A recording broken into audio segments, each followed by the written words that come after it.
நீங்கள் காசு கொடுத்தானே ஆட்களை கூட்டு வந்து நிறுத்துறீங்க. அவனுக்கு வலியும் வேதனையும் சொல்ல வேண்டிய அவசியம் இல்லையே. வாங்கின காசுக்காக வந்து நிற்பான், குடிச்ச சாராயத்துக்கு வந்து நின்றுட்டான் போயிட்டான். நீங்கள் அப்படி தானே கட்டமைப்பை உருவாக்கி வச்சிருக்கீங்க. நீங்கள் மாநாடு நடத்துறேன்றீங்க, மாநாட்டு திடல்லே ஒருத்தர் வந்து சிறுநீர் கழிக்கிறாங்க, கழிவறையாக பயன்படுத்த ஆரம்பிச்சிட்டாங்க. இன்னைக்கு சிறுபான்மையினருடைய ஓட்டு எங்களுக்கு தான் ஏன் சொல்றீங்க? உங்களுக்கு தானே ஏன் சொல்றீங்க? ஏன் பயம்? சிறுபான்மையினருடைய ஓட்டு உங்களுக்கு இல்லை, மாறிடுச்சுன்றது தெரியும். இன்னைக்கு மக்களுடைய மனநிலை அந்த மாதிரி இருக்கு. RSS அவங்களுடைய கொள்கையை வந்து இதாக நடத்திக்கிட்டு இருக்குது, அவங்களுக்கு பேசுறதுக்கு இருக்கு. முருகனுக்கு மாநாடு நடத்துறதுக்கு நீங்க இடம் கொடுக்குறீங்க. எதிர்கட்சிகள் பாஜக நடத்துது, மற்ற விடுதலை சிறுத்தைகள் நடத்துது, உங்க தோழமை கட்சிகள் அத்தனையும் நடத்துது, திமுக நடத்துது. இதுக்கெல்லாம் வராத இடையூறு ஏன் தமிழக வெற்றி கழகத்துக்கு வராங்க? திமுக எந்த ரவுடியுமே கிடையாதா? பிரியாணி கடையை அடிச்சு சாப்பாடு அண்டாவை தூக்கிட்டு போனீங்களே, பிரியாணி அண்டாவை பாக்ஸிங் எல்லாம் போட்டாரு. முதல்வர் போய் அந்த சேலம் ஆறாரு தமிழ்ச்செல்வனை பார்த்து மன்னிப்பு கேட்டாரு, அதே கடையில போயிட்டு. மறந்துட்டீங்களா? அன்னைக்கு எதிர்கட்சி தலைவர் மன்னிப்பு கேட்டீங்களா? கேட்கலையா? நடந்தது சம்பவத்துக்கு பண்றது பூராவும் கட்ட பஞ்சாயத்து. குறுநில மன்னர்கள் அவங்க ஆளுங்க எல்லாரும். பொன்முடி ஒரு பக்கம், துரைமுருகன் ஒரு பக்கம், அவருக்கு அதிரானந்த் ஒரு பக்கம், ஏவாவேலு ஒரு பக்கம், ஜெகத்ரட்சகன் ஒரு பக்கம், சேகர் பாபு சென்னை, பொன்முடி ஒரு பக்கம். இவங்க எல்லாரும் யாரு? ஓட்டு போட மாட்டாங்க. ஏன் கதறீங்க? உங்களுடைய முப்பெரும் விழாலையும் கதறீங்க, இளையராஜாக்கு நிகழ்வு நடத்தும் போது கதறீங்க, தினந்தோறும் கதறிக்கிட்டு இருக்கிறீங்க. சேகர் பாபு ஒரு பக்கம் மைக்கு, நேரு ஒரு பக்கம் மைக்கு, அன்பில் மகேஷ் ஒரு பக்கம் மைக்கு, எல்லாரும் மைக்க போட்டு ஏன் ஒப்பாரி வைக்கிறீங்க? எல்லாரும் ரூம் போட்டு ஒட்டு மொத்தமா ஒரே ரூம்ல உட்காந்து அழுதுகிட்டு இருக்கீங்களே ஏன்? அவன் கேட்கறது அவனுடைய உரிமையை தானே பேசுறான். உரிமை ஏன் மறுக்கப்படுது? அதையெல்லாம் பேச மாட்டீங்க. புது எதிரி வந்துட்டாரு, புது எதிரி. நீங்க இதனாலவே கத்தி கத்தியே போறீங்க. உங்களுக்கு சொல்றதுக்கு வேற என்ன இருக்கு? கொலை பண்ணிட்டானா? ஒரு தேசிய கட்சியினுடைய மாநில தலைவரை படுகொலை செஞ்சாங்க தெரியுமா? அண்ணன் ஆம்ஸ்டாங் அவர்களை. அதுல திமுக காரர்களுக்கு தொடர்பு இல்லைன்ற மாதிரி வந்ததா? இருந்தது இல்ல. போதை வழிந்தோடிக்கிட்டு இருக்கவங்க கூடவே இருக்கிற அண்ணன் திரும்ப மாநாடு நடத்துறாரு. வெக்கமே இல்லாம அவரு மேடையில நீங்களும் போய் உட்காந்துக்கிறீங்க. அவர் தான் கூப்பிட்டு. வெக்கமே இல்லாம நீங்களும் போய் உட்காந்துருக்கீங்க மாதிரி சாராய ஆலையை நடத்திட்டு. இல்லா தைரியமா தனியா நிக்கிற ஒரே ஆளு தமிழக வெற்றி கழகத்தினுடைய தலைவர் தளபதி மட்டும்தான். மக்களாட்சியை 2026 சிறப்பா செய்யறதுக்கு தயாராயிட்டாரு. மக்கள் அவர் பக்கம் நிக்கிறார்.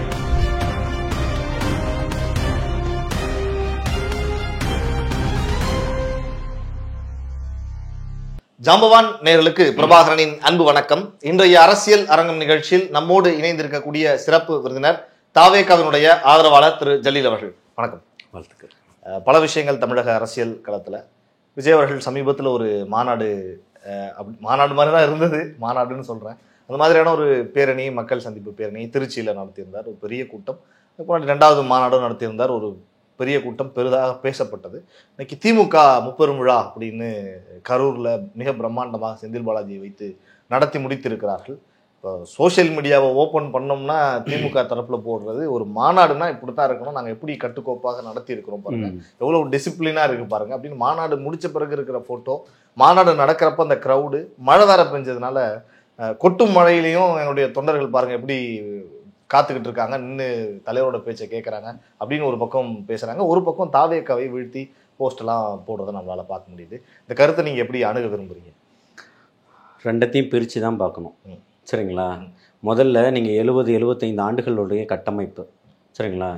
இவன் ஒரு மாற்றம் வேணும்னு வலியிலும் வேதனையிலும் இருந்தவன் இன்னைக்கு ஒரு மிகப்பெரிய ஒரு கொண்டாட்டத்தில் இருக்கான்.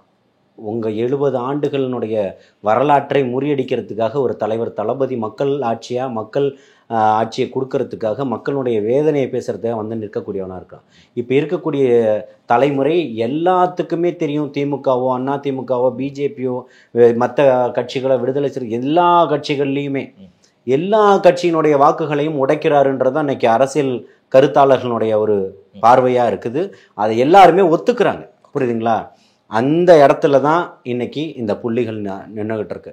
இப்பவும் சொல்கிறேன், இருக்கக்கூடியவர்கள் அங்கே இருக்கக்கூடியவர்கள் எல்லாமே திரண்டு மக்கள் எழுச்சியாக திரண்டு வரக்கூடிய கூட்டம் தான். அங்கே இருக்கக்கூடிய இந்த மாதிரி வேலைகள் பண்ணுவது, இந்த ஒரு டான்ஸ் ஆடிடுறான், இதை பண்ணிடுறான், விசில் அடிச்சிடறான், மரத்து மலை வரக்கூடிய எல்லா கட்சியிலுமே அது நடக்கும். திமுக தேர்தல் பரப்புரைக்கு போகும்போது, ஸ்டாலின் போகும்போது ஏறுறாங்களா இல்லையான்னு பாருங்கள். ஒரு காலகட்டம். இன்னைக்கு அந்த மாதிரி ஏறி பார்க்கணுன்ற அவசியம் இல்லை உங்களை, அந்த மாதிரி ஆயிடுச்சு. புரியுதுங்களா? ரெண்டத்தையுமே நீங்கள் ஒப்பிடும்போது இன்னைக்கு இது நடந்தது அது நடந்ததுன்னு சாமானியவர்களுடைய ஒரு நாயகனா ஒரு தலைவனா வந்து நிற்கிறாரு, ஒரு அண்ணனா நிற்கிறாரு, ஒரு தாய் மாமனா அந்த பக்கம் நிற்கிறாரு. ரெண்டத்துக்கும் வித்தியாசம் இருக்குன்னு சொல்கிறேன். புரியுதுங்களா? அப்போ வந்து இன்னைக்கு வரக்கூடிய வழி நெடுக எப்பேற்பட்ட ஒரு கூட்டத்தை பார்க்க முடியுது. எல்லா இடங்கள்லையுமே பத்திரிகைகள், ஊடகங்கள் எல்லா இடத்துலையுமே கேமராக்களை வைக்கிறீங்க, பதிவு செய்கிறீங்க. விமான நிலையத்தில் எவ்வளவு கூட்டம் இருந்தது, மரக்கடை திருச்சி மரக்கடையில் எவ்வளவு கூட்டம் இருந்தது, அரியலூரில் எவ்வளோ கூட்டம் இருந்தது, குன்னத்தில் எவ்வளோ கூட்டம் இருந்தது, அதை தாண்டி பெரம்பலூரில் எவ்வளோ கூட்டம் இருந்ததுன்னு அங்கங்கே எல்லாத்தையுமே நீங்கள் விஷுவல் நீங்கள் காட்டிக்கிட்டே இருக்கீங்க. இதுக்கிடையில் விமான நிலையத்திலேருந்து திருச்சிக்கு வந்து சேரும் இடத்துக்கும் எவ்வளோ கூட மக்கள் வந்து வழிநெடுக வரவேற்பு கொடுத்தாங்க. திருச்சியிலேருந்து அரியலூர் போகும்போது எவ்வளோ மக்கள் வரவேற்பு கொடுத்தாங்க அப்படின்றது எல்லாத்தையுமே தனித்தனியாக பார்க்க முடியுது. நீங்கள் காட்டிய இந்த ஒரு முப்பெரும் விழா அப்படின்றது வந்து இதையெல்லாம் மடைமாற்றம் பண்ணணும், இங்கே திசை திருப்பம் பண்ணணும், மக்களுடைய கவனத்தை வேற பக்கமாக கொண்டு போய் சேர்க்கணும். நாங்கள் தமிழக வெற்றி கழகம் பாருங்க, எங்களுக்கும் கூட்டம் இருக்குன்றதை காட்டணும்னு காசு கொடுத்து கூட்டின கூட்டம் ஆண்டுதோறும் நடத்துறாங்க. இப்போ இதுக்காக தான் நடத்தணும். ஆண்டுதோறும் காசு கொடுத்து தான் கூட்டு வரீங்க. முதலமைச்சர் ரோட் ஷோ போனாலும், துணை முதல்வர் ரோட் ஷோ போனாலும் நீங்க காசு கொடுத்து தானே ஆளுகளை கூட்டு வந்து நிறுத்துறீங்க. அவனுக்கு வலியும் வேதனையும் சொல்ல வேண்டிய அவசியம் இல்லையே. வாங்கின காசுக்காக வந்து நிற்பான், குடிச்ச சாராயத்துக்கு வந்து நின்றுட்டான், போயிட்டான். நீங்க அப்படித்தானே கட்டமைப்பை உருவாக்கி வச்சிருக்கீங்க. நீங்கள் மாநாடு நடத்துகிறேன்றீங்க, மாநாட்டு திடல்லே ஒருத்தர் வந்து சிறுநீர் கழிக்கிறாங்க, கழிவறையாக பயன்படுத்த ஆரம்பிச்சிட்டாங்க. புரியுதுங்களா? நீங்கள் மாநாடு நடக்கும்போதே நீங்கள் பாருங்கள், எல்லா தொலைக்காட்சிகளிலுமே இருக்குது. நான் இட்டுக்கட்டி சொல்கிறதுக்காக இல்லை, அங்கே இருக்கக்கூடிய சேர்கள் எல்லாமே காலியாக தான் கிடந்தது. இப்பவும் காசு கொடுத்து ஆட்களை கூட்டு வரீங்க, நீங்கள் முதல்வர்னு கூட பார்க்காம பேசிக்கிட்டே இருக்கும்போது அந்த இடத்த கடந்து போயிடுறாங்க. இவர் வருவதற்கு முன்னாடியே எப்பேற்பட்ட கூட்டங்கள் வழிநெடுக நின்றுகிட்டு இருக்கு. ராத்திரி 1 மணி ஆனா கூட 6 மணில இருந்தே நின்றுகிட்டு இருக்கு. 6-7 மணி நேரம் ஆனாலும், 8 மணி நேரம் ஆனாலும், 10 மணி நேரம் ஆனாலும் அவருடைய வருகையை எதிர்பார்த்து நிற்கிறான். இதுதான் ஒப்பீடுன்னு சொல்றேன். புரியுதுங்களா?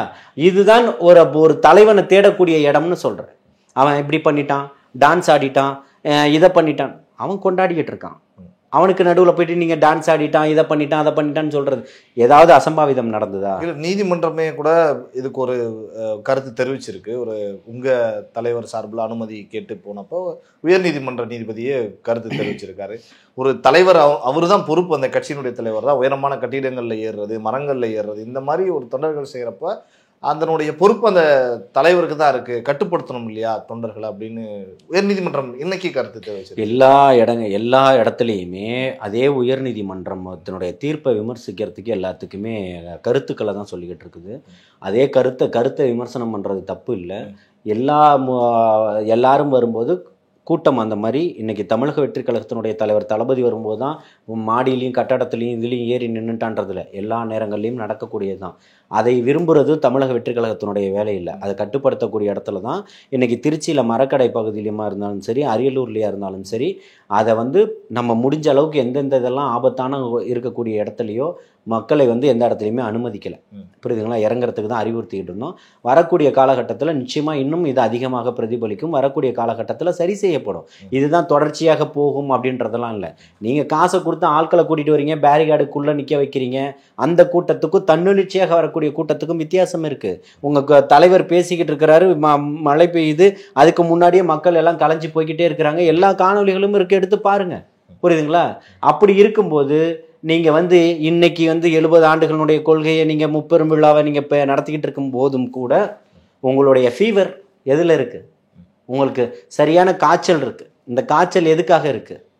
புதிய எதிரி. நடிகர் காணாமல் போயிட்டாரா? சினிமா செய்திகள்லாம் நீங்கள் ஏதாவது சினிமா செய்திகளை பார்க்கறது இல்லை. குட்டியப்பா அப்படி தானே சொன்னார் பேட்டியில், சினிமா செய்தியெல்லாம் பார்க்கறது இல்லைன்னு. பயத்தை ஏற்படுத்துதான்னு கேட்குறேன். இன்னைக்கு உங்களுக்கு வந்து புதிய எதிரியா தெரியக்கூடிய அளவுக்கு பரிமாணம் வந்துருச்சா? உண்மைதான். பெயரை சொல்லல, ஆனா புதிய எதிரி யாரு? கமலஹாசனா?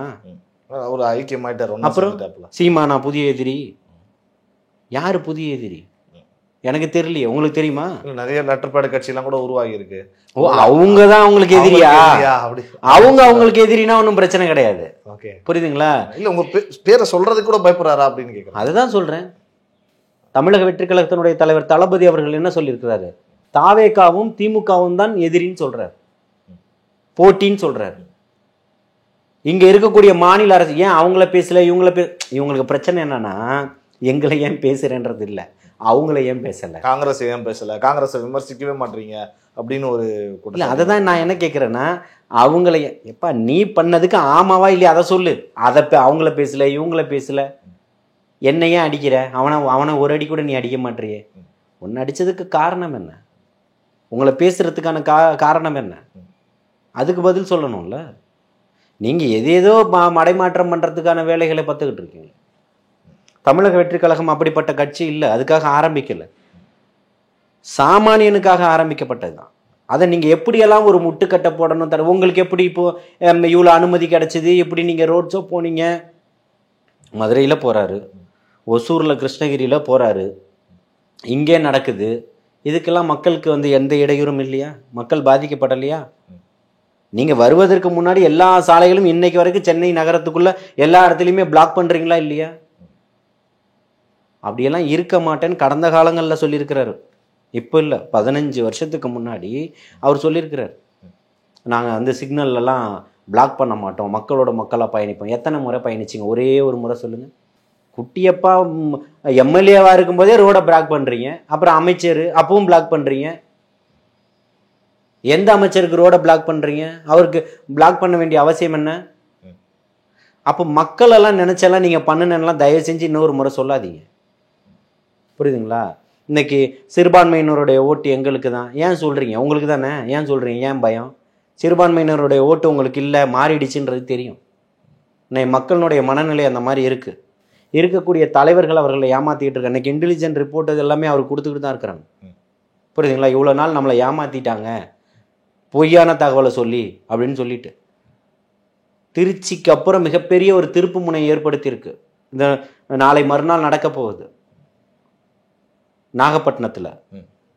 பாருங்க, ஒரு வாரமும் தமிழக வெற்றி கழகம் தான் பிரேக்கிங் நியூஸ்.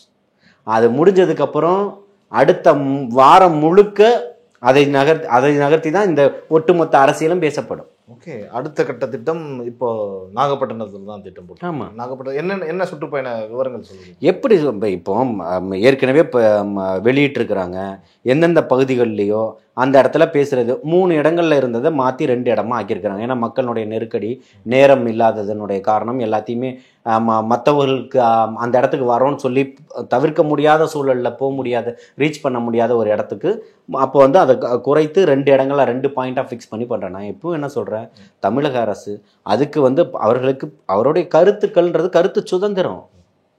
அம்பேத்கர் எழுதிய சட்டம் அதுதான் சொல்லுது. பேசக்கூடியது அவர்களுடைய சுதந்திரம். ஆர்எஸ்எஸ் அவங்களுடைய கொள்கையை இங்கே இப்போ இதாக நடத்திக்கிட்டு இருக்குது, அவங்களுக்கு பேசுறதுக்கு இருக்குது. முருகனுக்கு மாநாடு நடத்துறதுக்கு நீங்கள் இடம் கொடுக்குறீங்க. எதிர்கட்சிகள் பாஜக நடத்துது, மற்ற விடுதலை சிறுத்தைகள் நடத்துது, உங்கள் தோழமை கட்சிகள் அத்தனையும் நடத்துது, திமுக நடத்துது. இதுக்கெல்லாம் வராத இடையூறு ஏன் தமிழக வெற்றி கழகத்துக்கு வரணும்? அப்போ இதுதான், இவர்களை எல்லாம் உங்களுக்கு எதிரிகள் கிடையாது. உங்களை வீழ்த்தணும் இதெல்லாம் இன்னைக்கு அதிமுக பார்ட்டாக பிரிஞ்சு போய் கிடக்குது. அப்போது உங்களுக்கு தெரியுது, இது ஆளக்கூடிய ஒன்றியத்தையும் எதிர்க்கிறாரு, ஆளக்கூடிய மாநில அரசையும் எதிர்க்கிறாரு, திமுகவை கடுமையாக சாடுறாரு.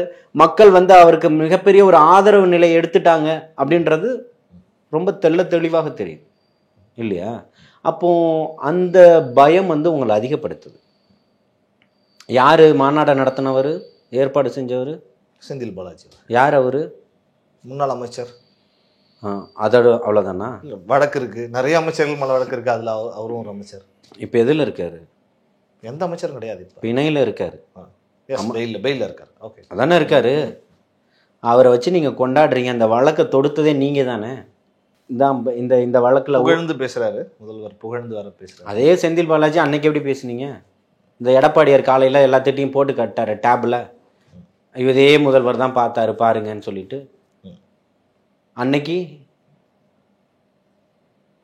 அன்னைக்கு ரத்தம், இன்னைக்கு தக்காளி சட்னி, அப்படி ஆயிடுச்சு இல்லை உங்களுடைய நிலமை. அப்போ உங்கள் வாயை என்ன சொல்கிறது? நீங்கள் தான் மாற்றி பேசுகிறீங்க. சீமான் எப்படி தொடர்ச்சியாக மாற்றி மாற்றி இப்போ பேசிக்கிட்டு இருப்பாரோ அதே மாதிரி இவர் தான் பேசுகிறாரு. விஜயகாந்தை புகழ்ந்ததும் அவர் தான், இகழ்ந்ததும் அவர் தான். என்ன இன்னைக்கு பிஜேபியை கடுமையாக சாடுறதும் அவர் தான். பிஜேபிக்கு போய் வேலை செஞ்சாரா இல்லையா? தேர்தலில் செஞ்சாரா இல்லையா? செஞ்சார்ல. கேட்டால் அவர் என் தம்பி, அதனால நான் போய் வேலை செஞ்சேன். திமுகவுக்கு ஆதரவான நிலைப்பாட்டிலையும் இருந்திருக்கீங்க, அண்ணா திமுக ஆதரவு நிலைப்பாட்டிலையும் இருந்திருக்கிறீங்க. உங்களுடைய நிலைப்பாடு, கொள்கையை கோட்பாடுகள்லாம் தூக்கி சாப்பிட்டுட்டு போயிட்டீங்க. இன்றைக்கி மனிதர்களை தாண்டி மாட்டுக்கிட்டையும் மரத்துக்கிட்டையும் பேசக்கூடிய அளவுக்கு உங்களுடைய அறிவுத்திறனை வளர்த்துக்கிட்டீங்க. நம்ம பேச முடியுமா மாட்டுக்கிட்ட மரத்துக்கிட்ட? என்னால் பேச முடியாது, எனக்கு தெரியல. நீங்கள் பேசுவீங்களா? அது ஒரு சித்தாந்தம். மாட்டுக்கிட்ட வீட்டில் வளர்த்தோம்னா ஒரு உயிர். நம்ம பேசியிருக்கோம் மாட்டுக்கிட்ட நாய்க்கிட்ட வீட்டில் வளர்க்குறப்ப அது ஒரு உயிர் தானே அப்படின்னு சூழல் இருக்கும். வீட்டில் பேசுவீங்க. அது எத்தனை வருஷமாக பார்த்து வளர்ப்பீங்க? சின்ன குட்டியிலேருந்து வளர்ப்பீங்க. திடீர்னு ஒரு நாள் ஒரு 1000 மாட்டை கட்டிட்டு பேசிடுவீங்களா? அது கேட்டுருமா? அது பாசிபிள். அதைத்தான் சொல்கிறேன். ஒரு பூனை வீட்டில் இருக்குன்னா இங்கே இங்கே நில்லுன்னா நிற்கிது, அங்கே போனால் போகுது, இங்கே வானா வருது. ஒரு பறவையை வளர்க்குறோம் வீட்டில், அது கேட்குது இல்லை சொல்லக்கூடியதை. ஒரு நாய் வளர்க்குறாங்க, கேட்குது இல்லை. நீங்கள் வளர்க்கக்கூடியது கேட்கும். நீங்கள் தான் வெளிநாட்டு அயல்நாட்டு பறவைகளும் அயல்நாட்டு நாய்களையும் தானே வளர்ப்பீங்க. இங்கே தெரு நாய்களை பற்றி உங்களுக்கு கவலை இருக்காது. நீங்கள் ஆனால் ஏகாதிபத்தியத்தை பற்றி தானே பேசுவீங்க, கம்யூனிஸ்ட். அதனால அந்த மாதிரி அவர் சீமான் அப்படி எப்படி ஒரு நிலைப்பாட்டில் பேசினாரோ அதே நிலைப்பாட்டில் தான் இன்னைக்கு முதல்வர் பேசிக்கிட்டு இருக்காரு. தொடர்ந்து தாவேகா மீதான ஒரு சில விஷயங்கள் எப்படி தனிப்பட்ட கட்சி மீது குற்றம் சாட்டுறாங்களோ, நிர்வாகிகள் தொண்டர்கள் அப்படின்னு சில பேர் மீதான வழக்குகள் தொடர்றது, கைது செய்யப்படுறது. சமீபத்தில் ஆரணியில் ஒரு பையன் வந்து செயின் பறிப்பு சம்பவத்தில் ஈடுபட்ட உடனே தாவேகாவை சார்ந்த இந்த தம்பி தான் துண்டோடு இருக்கிற மாதிரி ஒரு ஃபோட்டோ போட்டு போஸ்ட் போடுறாங்க. செய்திகளில் நம்ம நியூஸ் கார்டு பார்க்க முடியுது. சமீபத்தில் இங்கே சென்னையில் ஒரு மாவட்ட செயலாளருக்கும் இணை செயலாளருக்கும் போட்டி அப்படின்னு ஆள் வச்சு வீட்டு வந்து அடிக்க போனார் பதவி தகராறுல அப்படின்னு தாவேகா கடந்த வாரம் நினைக்கிறேன் நகை திருட்டுன்னு ஒரு பெண்ணை பற்றி சொன்னாங்க. அதை பற்றி நம்மளே கூட பேசணும், அது அவங்க இல்லை வேற ஒருத்தங்க அப்படின்னு பேசினீங்க. தொடர்ந்து தாவேகாவுடைய கட்சியை சார்ந்தவர்களுடைய புகைப்படங்களை போட்டு இந்த மாதிரி வழக்கில் கைதாகிறது, குற்றம் சாட்டுறதுலாம் சோஷியல் மீடியாவில் வரப்ப எப்படி தோணுது உங்களுக்கு? இல்லை, இது இப்பவும் சொல்கிற திமுகவால் திட்டமிடப்படக்கூடியது தான், புரியுதுங்களா? கன்னியாகுமரியை சேர்ந்த ஒரு பெண்ணு தாவேகாவுடைய நிர்வாகியாக இருக்கிறாங்க, மாவட்ட செயலாளராக இருக்கிறாங்க, மாவட்ட பொறுப்பில் இருக்கிறாங்க, நகை திருட்டில் ஈடுபட்டுட்டாங்கன்னு சொல்லிட்டு உடனே அந்த மாவட்ட செயலாளர் சகோதரர் சபீன் அவர்களுக்கு கால் பண்ணி விசாரிக்கும் போது அவர்களை பற்றின எல்லா டீட்டெயிலும் அனுப்பி விட்டார். அவர் வந்து திமுகவுடைய ஆதரவாளர், இவருக்கும் இந்த கட்சிக்கும் எந்த சம்மந்தமும் இல்லை, அவர் எந்த விதமான பொறுப்புகளிலும் இல்லை, அவங்க திமுகக்காரங்க, அவங்க நகை திருடினது உண்மையாக போயான்றதெல்லாம் இன்னைக்கு கைது செய்யப்பட்டிருக்கிறாங்கன்னு காட்டுறாங்க. அப்போ அடுத்து என்ன பண்ணணும்? இந்த ஊடகங்கள் திமுக நிர்வாகி கைதுன்னு போடணுமா இல்லையா? ஏன் போடலை?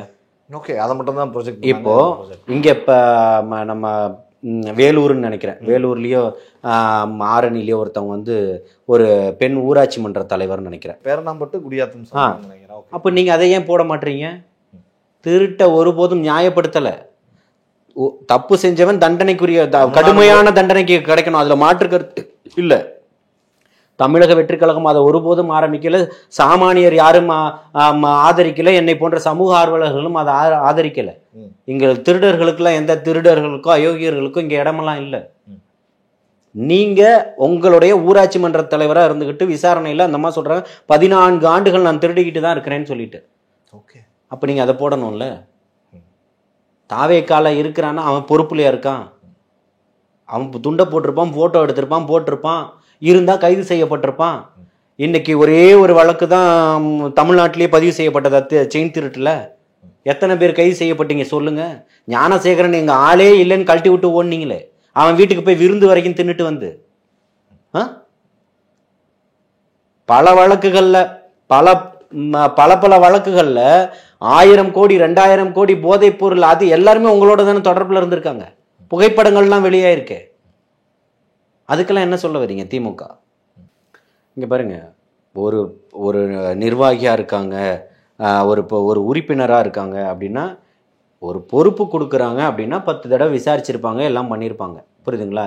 திமுகவில் ரவுடியே கிடையாதா? திமுகவில் எந்த ரவுடியுமே கிடையாதா? பிரியாணி கடையை அடித்து சாப்பாடு அண்டாவை தூக்கிட்டு போனீங்களே, பிரியாணி அண்டாவை பாக்ஸிங்லாம் போட்டார.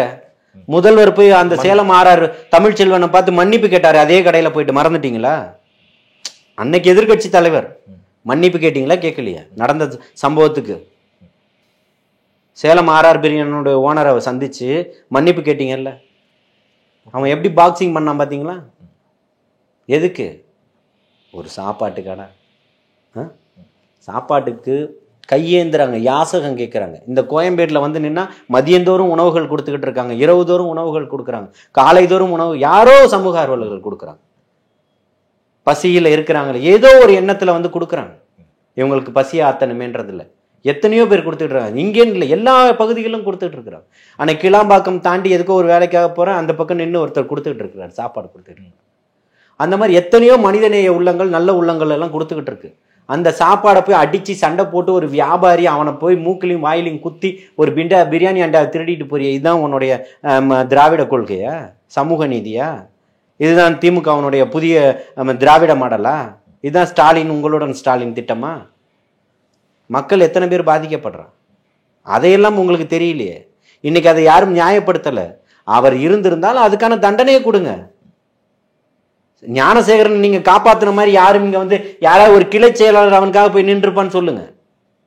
ஓகே, தாவேகா தரப்புல யாராவது இந்த மாதிரி ஏன் போகணும்னு கேக்குறேன். ஓகே, கே நகர் தனசேகரனுடைய பேரனு அப்பாவி இளைஞரை பைக்ல போனிட்டு இருந்தவன ரேஞ்ச் ரோவர் காரை வச்சு அடிச்சு கொன்னாரு. இப்ப போன மாசம் பேசவே இல்லை யாரும். ஏன் பேச மாட்டீங்க? பேசுங்க. உயிர் இல்லையா? அது உயிரா இல்லையா? சக மாணவனை கொல்றேன்னா உன்னுடைய ரத்தத்துல திராவிடம் எங்க ஓடுது? திமுக எங்க ஓடுது? உன்னுடைய கொள்கை என்ன ஓடுது? கே நகர் தனசேகரன் வானத்துல இருந்து குதிச்சுட்டாரா? பண்றது பூராவும் கட்ட பஞ்சாயத்து, குறுநில மன்னர்கள் அவங்க ஆளுங்க எல்லாரும். பொன்முடி ஒரு பக்கம், துரைமுருகன் ஒரு பக்கம், அவர் கதிரானந்த் ஒரு பக்கம், ஏவாவேலு ஒரு பக்கம், ஜெகத்ரட்சகன் ஒரு பக்கம், சேகர் பாபு சென்னை, பொன்முடி ஒரு பக்கம். இவங்க எல்லாரும் யாரு? அந்த பக்கம் கீதா ஜீவன் ஒரு பக்கம், அனிதா ராதாகிருஷ்ணன் ஒரு பக்கம். எல்லாரும் ஒரு ஒரு ஆட்களை வச்சுக்கிட்டு மிரட்டிக்கிட்டு அலைஞ்சிக்கிட்டு இருக்கிறீங்களே. மக்களை அவ்வளோ ஈஸியாக அடை போட்டீங்களா?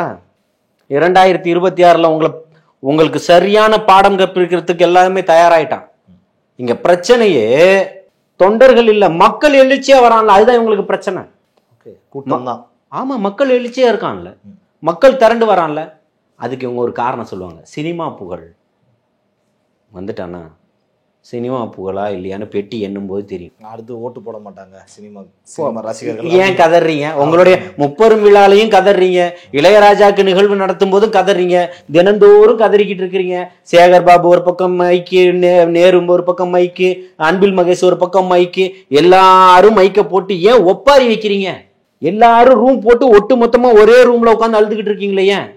திராவிட கொள்கையை அழிக்கிறதுக்கெல்லாம் யாரும் வரல. திராவிட கொள்கைன்ற பேர்ல திருட்டுத்தனம் பண்ணிக்கிட்டும், மக்களை கொள்ளையடிச்சுக்கிட்டும், இருக்கக்கூடிய சமூக நீதியை நசுக்கிக்கிட்டும், மக்களுடைய குரல்களை நசுக்கிக்கிட்டும், இந்த தமிழகத்தினுடைய வளர்ச்சியை தடுத்துக்கிட்டும், அந்த மாநிலத்தோட ஒப்பிட்டு பாருங்க. எங்க மாநிலம் அங்க ஏன்பா ஒப்பிடுற? அங்க பாருங்க பாலியல் வன்புணர்வு எத்தனை நடந்திருக்கு, இங்க பாருங்க எத்தனை நடந்து. நீ இப்ப நடந்தது சரியா தப்பான்னு சொல்லு. 10 லட்சம் பேருக்கு வேலை வாய்ப்பு, எங்க வேலை வாய்ப்பு? சாம்சங் தொழிலாளர்கள் தடியில் அடிக்கிறான். ஒவ்வொரு பெத்த வயிறும் எப்படி மகன் வருவான், தீபாவளிக்கு சுட்டு வச்ச பலகாரம் சாப்பிடுவான், நல்ல சோறு சாப்பிடுவான், நம்ம சமைச்சதை கொடுக்கலான்னு எவ்வளவு தாயா ஆவலா இருந்திருப்பா. மகன்கள் அடி வாங்குறத காணொலி டிவியில பார்க்கும்போது அவளுக்கு பெத்த வயிறு எப்படி எரிஞ்சிருக்கும். எதுக்கு கேட்டான்? தன்னுடைய உரிமைக்காக தானே போராடுறான். பாதி கம்யூனிஸ்ட் மீதி ஏகாதிபத்தியத்தினுடைய கம்யூனிஸ்டா இருந்தா என்ன இருக்கும்? என்ன பண்றது? ஸ்டாலின் பேர் வச்சுட்டு ஏகாதிபத்தியத்துக்கு ஆதரவாக ஏன் இருக்கிறீங்க? முதலாளித்துவத்துக்கு ஏன் ஆதரவா இருக்கிறீங்க? கார்பரேட்டுகளை ஏன் ஆதரிக்கிறீங்க? ஆதரிங்க, வளத்தை கொண்டு வாங்க, நடத்துங்க, இளைஞர்களுக்கு வேலை வாய்ப்பு அதிகரிங்க. அவன் கேட்கறது அவனுடைய உரிமையை தானே பேசுறான். உரிமை ஏன் மறுக்கப்படுது? அதையெல்லாம் பேச மாட்டீங்க. புது எதிரி வந்துட்டாரு, புது எதிரி. நீங்க இதனாலவே கத்தியே போறீங்க. உங்களுக்கு சொல்றதுக்கு வேற என்ன இருக்கு? டான்ஸ் ஆடிட்டான், விசில் அடிச்சுட்டான், மரத்தில் ஏறிட்டான். என்னடா என்ன பண்ணிட்டான்? கொலை பண்ணிட்டானா? ஒரு தேசிய கட்சியினுடைய மாநில தலைவர் படுகொலை செஞ்சாங்க தெரியுமா, அண்ணன் ஆம்ஸ்டாங் அவர்களை. அதில் திமுக காரர்களுக்கு தொடர்பு இல்லைன்ற மாதிரி வந்ததா? இருந்தது இல்லை. ஏன் கைது செய்யப்பட்ட ஒருத்தனை அவசர அவசரமாக சுட்டு கொலை பண்ணீங்க? என்கவுண்டர் தப்பிச்சு ஓடுனானா? அப்படியா இருக்கு காவல்துறை? பொறி வச்சு பிடிச்சிட்டாங்களாம். பிடிச்ச ஒருத்தன் அங்கே தான் ஆயுதம் இருக்குன்னு சொன்னானா, நடுராத்திரி 2 மணிக்கும் 3 மணிக்கும் கொண்டு போய் ஆயுதத்தை எடுப்பீங்க? ஏன் பகலில் போக வேண்டியதானே? நான் சொல்லலைங்க, கோர்ட்டு கேள்வி கேட்குது. இப்போ நீங்கள் எப்படி சொல்லியிருக்கீங்களோ, ஒரு கூட்டம் அங்கே உயரமான இடங்கள்ல இப்போ ஏறக்கூடாது, தலைவர் தானே பொறுப்பை அதெல்லாம் சொல்லணும், யார் பொறுப்பேற்பதற்குன்னு. ரைட்டு, ஏற்றுக்கிறோம். வரக்கூடிய காலகட்டத்தில் எல்லாமே இப்போவும் அன்னைக்கு அண்ணன் பொதுச் செயலாளர் ரொம்ப கடுமையாக சொல்லியிருக்கிறார், தயவு செஞ்சு இதெல்லாம் கட்டுப்படுத்துங்க அப்படின்னு சொல்லிட்டு. மக்களை கட்டுப்படுத்த முடியல, அந்த மாதிரி ஒரு சூழலை ஏற்படுத்துறீங்க. ஏன் நெருக்கடியான இடத்த கொடு, விசாலமான இடத்த கொடுங்க. அந்த மாதிரி சூழல் வராத தடுக்கிறதுக்கான வேலைகளை பாருங்க. நீங்கள் தானே கொடுக்கணும், ஆளுகிற கட்சி தானே கொடுக்கணும். ஆமாம், அனுமதிக்கணும். அதுக்கு முன்னாடி கேட்டது பெண்களுக்கு இங்கே பாதுகாப்பு இல்லையா, நீதிமன்றம் கேட்டது கேள்விக்குறியா இருக்குன்னு சொல்லிச்சு. சமூக நீதி பேசுறீங்களே, கேள்விக்குறியா இருக்குன்னு சொல்லிச்சு. உங்கள் கூட ஆளக்கூடிய கம்யூனிஸ்டுகள் பேசுறாங்க, எமர்ஜென்சி சட்டம் அறிவிக்கப்படாத எமர்ஜென்சி சட்டம் நடக்குதான்னு கேட்டது. போதை வழிந்தோடிக்கிட்டு இருக்கவங்க கூடவே இருக்கிற அண்ணன் திரும்ப மாநாடு நடத்துறாரு, வெக்கமே இல்லாம. அவர் மேடையில நீங்களும் போய் உட்காந்துக்கிறீங்க. அவர் தான் கூப்பிட்டுருக்காரு, வெக்கமே இல்லாம நீங்களும் போய் உட்காந்துருக்கீங்க மாதிரி சாராய ஆலையை நடத்திட்டு. ஒன்றிய அரசு கொண்டு வரணுமா? எப்படி மாநில அரசு என்ன பண்ணுது? அந்த மாதிரி உங்களுடைய கொள்கையெல்லாம் வித்துட்டீங்க. என்ன விற்கல, தொலைச்சிட்டீங்க. உங்களுக்கு அதெல்லாம் இப்போ என்னன்னு தெரியல. இருக்கக்கூடிய அத்தனை பேரும் காரை போட்டுக்கிட்டு ஈசிஆர் ரோட்டில் திமுக கொடி பறக்க போட்டுக்கிட்டு போகக்கூடிய பெண்களை சீண்டல் பண்ணி வழக்கு வாங்கினாங்களே, ஞாபகம் இருக்கா? அப்புறமா அது நாங்கள் சும்மா தான் காரில் கொடி மாட்டினோம், விளக்கம் கொடுத்தாங்க. ஏன் விளக்கம்? யார்ட்டையா அந்த மாதிரி இது வரைக்கும் விளக்கம் எடுத்து பார்த்துருக்கீங்களா? ஏன் ஞானசேகரன்ட்டு அந்த மாதிரி மீடியாவில் பேச சொல்லி விளக்கம் கொடுக்க வைக்கல? நல்லா கவனிக்கணும். அந்த பெண்களை துரத்திட்டு போகிறாங்க, கம்ப்ளைண்ட் ஆகுது, சிசிடிவி ஃபுட்டேஜ் வருது, 2 நாளாக தேடுறாங்க, அவங்கள பிடிக்கிறாங்க. அவங்க அதிமுகவில் தான் இருந்தாங்களா முன்னாடி? இந்த விளக்கம் யார் கேட்டது? ஓகே, குற்றம் பண்ணியிருக்காங்க, கைது பண்ண வேண்டியதான், வழக்கு பதிவு பண்ணி அந்த மாதிரி கைது செய்யப்பட்டவங்களுக்கு முன்னாடி மைக்கை போட்டு கேமரா போட்டு கேளுங்க. ஓகே, அவங்க அந்த கன்னியாகுமரியில் திருடின பொண்ணு திமுக பொண்ணுன்னு பகிரங்கமாக சொல்லுங்க. ஆமாம், இந்த முதல்வர் சொல்லட்டும், இந்த குட்டியப்பா சொல்லட்டும், அன்பில் மகேஷ் சொல்லட்டும், பி.கே. சேகர்பாபு சொல்லட்டும், நேரு சொல்லட்டும், மனோ தங்கராஜ் சொல்லட்டும், எல்லாரும் சொல்லட்டும், அவர் தானே கன்னியாகுமரி, சொல்லுங்கன்ற. அப்போ உங்களுடைய நோக்கம் என்னவா இருக்கு? தமிழக வெற்றி கழகத்தை கார்னர் பண்ணணும்னு. அது ஒன்றும் நடக்காது. நீங்கள் எவ்வளோ கார்னர் பண்ணாலும் சரி, அது மிகப்பெரிய பில்டப் தான். அந்த கட்டடம் பில்டப் ஆயிடுச்சு. அதோட இமேஜ் உங்களால் இனி உடைக்க முடியாது. நீங்கள் சரியாக நடந்திருந்தா அப்படி ஒரு இமேஜ் கிரியேட் ஆயிருக்காது. அன்னைக்கு சினிமா செய்திகளாக தெரிஞ்சது நீங்கள் இன்னைக்கு உங்கள் போடக்கூடிய அரங்க கூட்டமாக இருக்கட்டும், தொகுதி வாரியாக போகக்கூடிய பிரச்சாரமாக இருக்கட்டும், இன்னைக்கு தலைவர் தளபதி அவர்களுடைய பெயரை சொல்லாமல் புதியவர்கள் சொல்லி ஏன் பயப்படுறீங்க? அந்த பயத்தை காட்டிட்டாரா? அவர் காட்டல, மக்கள் காட்டிட்டான் உங்களுக்கு. இப்போ ஏற்பட்ட ஒருத்தர் வந்து நிற்கிறாரு, முழு தகுதியோடவும் திராணியோடவும் தைரியத்தோடவும் எதிர்க்கிறாரு, பாசிசத்தையும் எதிர்க்கிறாரு, ஊழலையும் எதிர்க்கிறாரு. அதுதான் உங்களுக்கு பிரச்சனைங்க. இப்போ இவர் திமுக பக்கம் இருந்துக்கிட்டு பாசிசத்தை எதிர்த்தா அவங்க பண்ண தப்புக்கு இவரை பழி வாங்கலாம்னு நினைப்பீங்க. இல்லை திமுகவை எதிர்த்து பாசிசத்தோட தொடர்பு இவர் பாசிசவாதின்னு சொல்லுவீங்க. பாசிஸ்ட்டுக்கு கதையை தான் முடிச்சு விட்டுட்டாரு. அங்கேயே எலும்பு ஒடிக்கிற மாதிரி ஒடிச்சு தூக்கி போட்டாரு முதல் மாநாட்டிலேயே. அப்போ உங்களுக்கு பேசுறதுக்கான சப்ஜெக்டே இல்லையே. மக்கள் ரொம்ப தெளிவாக இருக்கான். 2026 மிகப்பெரிய ஒரு மாற்றத்தை கொடுத்தாருன்னு சொல்லிட்டு இன்னைக்கு போகக்கூடிய வழி நெடுக இன்னைக்கு மக்களுடைய அமோகமான வரவேற்புகள் இருக்கு. இவரை பார்க்க வந்தால் எல்லாரும் தொண்டர்கள், எல்லாம் திமுக காரங்க, எல்லாரும் தொண்டர்கள். போன சட்டமன்ற தேர்தலை விட நாடாளுமன்ற தேர்தலில் உங்களுடைய வாக்கு சதவீதம் குறைஞ்சிருக்கு. 10 பேர் கூட்டணியில தான் நீங்கள் நின்றுட்டு இருக்கிறீங்க. தில்லா தைரியமா தனியா நிக்கிற ஒரே ஆளு தமிழக வெற்றி கழகத்தினுடைய தலைவர் தளபதி மட்டும்தான். மக்களாட்சியை 2026 சிறப்பா செய்யறதுக்கு தயாராயிட்டாரு. மக்கள் அவர் பக்கம் நிற்கிறார். பார்ப்போம். நிறைய தகவல்கள் எங்களுக்காக, ஜாம்பவான் நேயர்களுக்காக, எங்களுடைய அரங்கிற்கு வந்து பகிர்ந்து கொண்டமைக்கு ஜாம்பவான் நேயர்கள் சார்பாகவும் இந்த பிரபாகரன் சார்பாகவும் மனமார்ந்த நன்றிகள். நன்றிகள்.